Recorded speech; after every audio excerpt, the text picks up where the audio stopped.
Good morning, everybody. It is the Labor Day, and just wanted to show you how I finished up these calipers.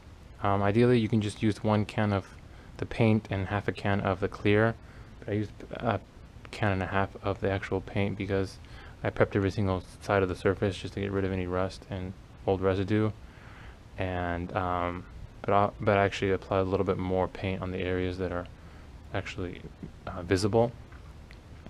And last night I bled the brakes the first time without any ABS codes, so hopefully the brakes are good, but I'll see when I test drive it or take it to work sometime this week to charge the AC system. And look at this oil leak, and refill this with some Dextron fluid, and took off the hood because I need to adjust it slightly to the left.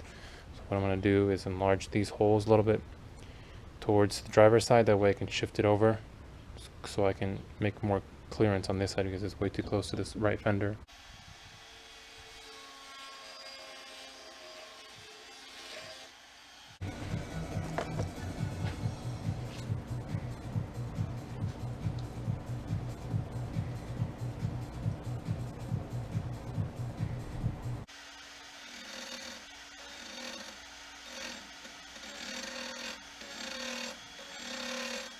The fix for the trunk not opening, even if you have the correct latch.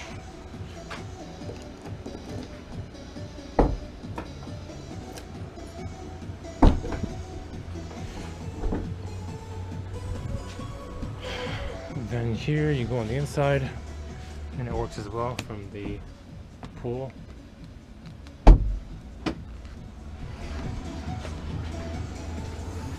So all I did was just shorten this cable here, and that will work just like it's intended to. So I'll probably put a zip tie. Not sure how well you guys can see this, but there's a run here. I ran it with 2000, but it went a little too far, so I took it back to the body shop and he was able to get rid of the hazy look, but I still have to work on it a little bit. So I have 3000, which is like basically like a cloth.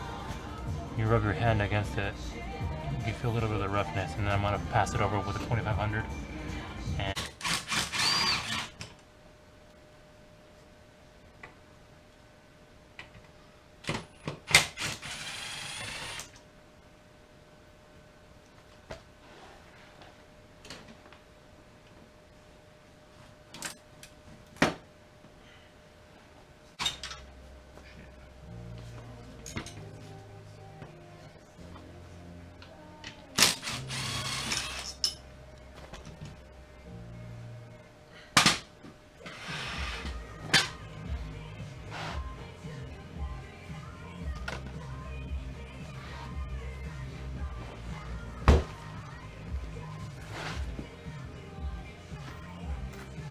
the other one's all the way up there, so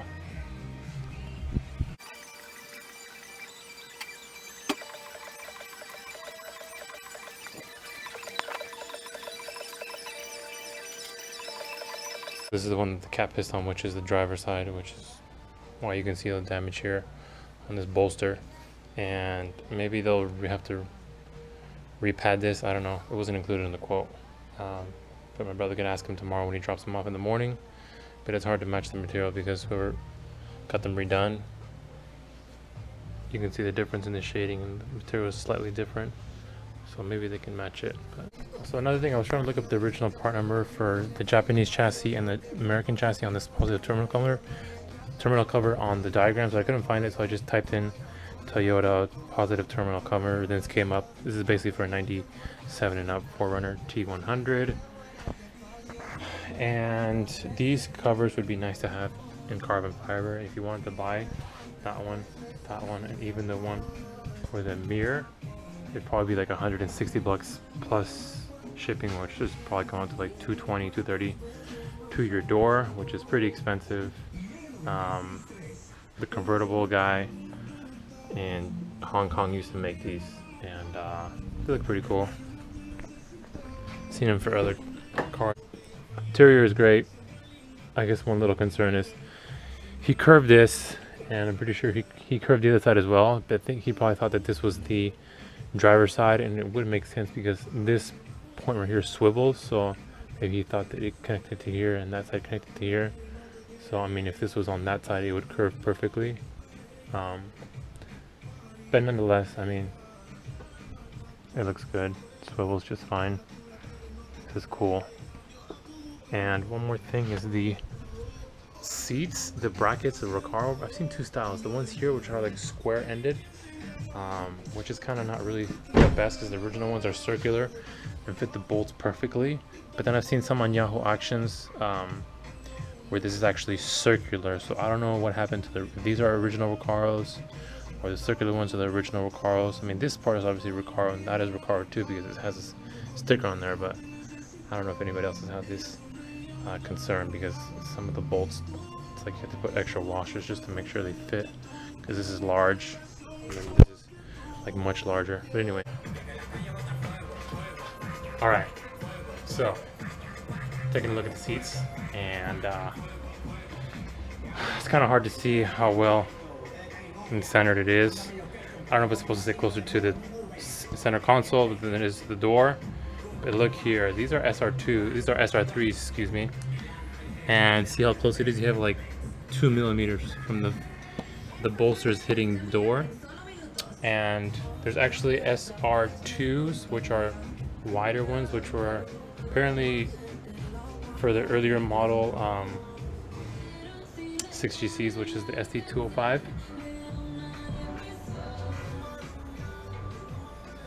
And since the SR2s are wider up top, I don't really know how they fit. Pretty sure a few of you could chime in.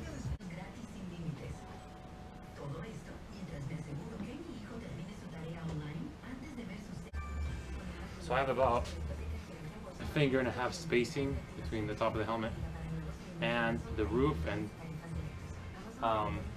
even on the lowest setting on the sunroof on the original seats wasn't even possible with a helmet.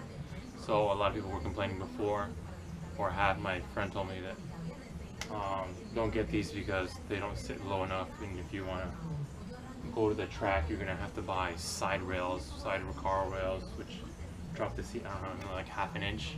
But I could just find 44 on my motorcycle jacket, so I'm not very muscular by any means, just very lean, so I don't know if these seats would be very good. And then I bought these for both, well, just I guess one set, because I thought these were for the end caps of the entrance and exit of the car for the seats, but apparently they sell these in pairs where it's like you're supposed to put the one here and one there, and then there's one that velcros here and it's supposed to protect the inside here and here from entering and exiting the car all the time. But that's fine. I'm just gonna put this on each outer seat, that way when you fly over this it'll rip this instead of the actual seat. And there's only like 40 bucks, and you can still buy these on eBay, I think for like $100 for that one, and that one, so you technically need 2 sets. Inches, maybe a little bit under, but it's basically the same, like might be slightly a mil or 2 shorter, but yeah, I'm not sure which way it goes, up or down, but the 2382 catalytic converter, 49 state, legal, can't get it shipped from Amazon. It tells you to basically change your address. The guys over at LCE Performance were able to ship it to me, no problem. Even their price is exactly matched with Amazon's listed price for these, so I'm happy with that. And this is obviously the test spot. I wanted to do a before and after, like decibel reading and a exhaust video. But this is, I think, way more civilized for the street, and you might be adding another like 5-6 pounds with this. But since this car is on the track, I don't see the point to it. It's nice to have that extra couple pounds shaved off the car. It just makes the driving experience so much better. there are Celica calls in the manual for 9 bolts and 2 nuts, but I'm only counting 7. So 1, 2 up here, that vent, 3, 4, 5, 6, 7, this one possibly 8, if you can see that. And then as far as the nuts go, there's one right there. And then, you think this is a nut or is it a bolt? I can't quite recall right now. But anyway, this corner has to come out, this corner has to come out.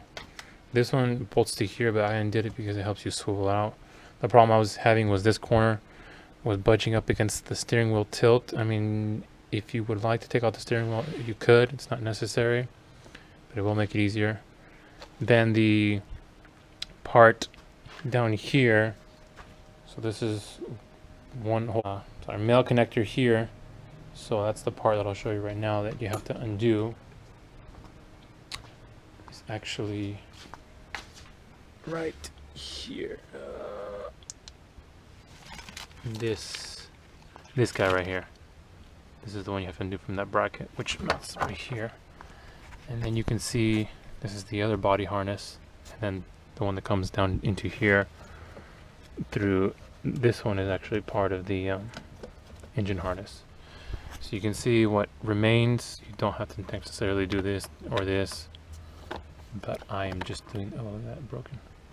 I am just, little piece is broken. I'm just doing that because I have to remove the blower, possibly the evap and heater core unit. And then you can see here on the bottom what is left. All that wiring, that's the mess of the Viper alarm. And then you have to unplug it here from this unit right here, which is the control module, a couple connectors right in this area down low. And then I did not have to undo this SRS ECU, but now I know, and now you all will know. Slowly but surely. I'm like, I think 8 hours in now, 8 or 9 hours in. So the first thing you want to take out is the evaporator, which is on top of there. I cleaned it out with water, and the manual said not to do it, but I did it anyways. I asked a couple people from work, and they said it was fine, and I just blow dried it. So there's a lot of debris and stuff, all that. And then that one comes out first. You have to undo the hard line here. So there's two of those long 10mm head bolts come out. And manual says how to take that out, and manual also says how to take out the blower motor, as well as the heater core. And then this is the blower motor, and the fins are still dirty. I have to clean them off. I used the compressor, but still I couldn't get all the dirt off. So there's actually a windshield, front windshield spacer inside, along with another black little piece which is causing that fluttering noise. I cleaned this out, cleaned all the dirt out, all the debris. Still have to paint this little small piece here, which I wish they had actually had a cabin filter like on newer cars, but this piece has some rust on it, so I gotta paint that. Well, not really paint it, but just primer it. Then after you take those two things out, first the AC evap and then the blower motor, then the heater core comes out next. You have to undo the two lines that go into the firewall. That was giving me a pain in the butt, and actually spilled a little bit. You can see the rag there of the coolant because I pulled on it and it came out a little bit too fast. Nonetheless, I'm not really concerned right now. So the manual actually does not specify how to take out this instrument panel bracket support. So just so you know, there's, see these two nuts, well, nut on the top and then bolt on the bottom, which go here. You actually don't have to undo this bracket. This bracket you can leave on there. And then on the other side, I was having issues and I couldn't pry it out, so I was like, well, I was getting stuck. You're gonna have to drop the column. There is these four nuts right here which hold it on to. You can see these positions here, studs on the bracket, instrument panel bracket support, and then you're gonna want to undo these two right there, 1, 2, and then undo those two nuts, 2 bolts on that side. And then the last one, which I couldn't figure out, but I finally did get to, is that one right there, which I'm pointing to. You can see with the light. And then I can swivel it out this way, and then bam, you have your heater core out. I guess I just be careful when you're removing it so you don't spill any, because quite a lot of coolant actually remains in the heater core until you dump it out. Took apart the heater core. You don't want to touch any of this part, the screws. You just want to do this section here and then the portion on here, because if you mess with that, you'll mess with the gears, and plus this is not necessary, so you just separate it. And most of the dust and the debris was coming from the AC unit box and the blower motor box. You can see some buildup here, and this has a lot of dust. So I'll clean that out, get it all nice and to go.